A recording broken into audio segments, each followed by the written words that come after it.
Dear Christian, what do we know about being crucified with Christ? What do we know about being so resolute to God that we'd be willing to lay down and lose our life? I've heard so many foolish statements comparing insignificant situations to Christian suffering that it's embarrassing.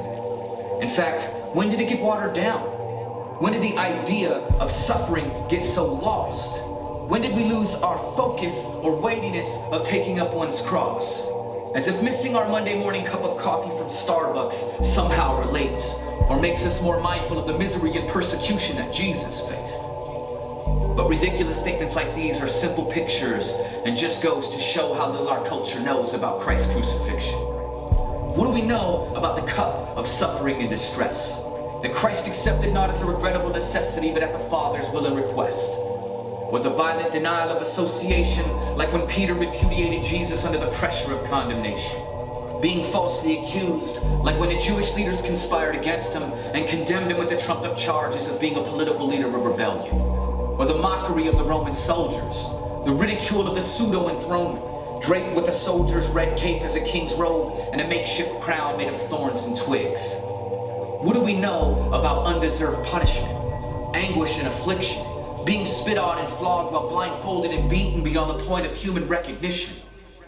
We know nothing at remaining silent at the injustice of any individual, but with Christ, the crowds cheered to be crucified as a common criminal. Nailed to a tree with his hands and his feet, hung naked with stretched out arms for the public display of humiliation while soldiers cast lots and gambled for his garments.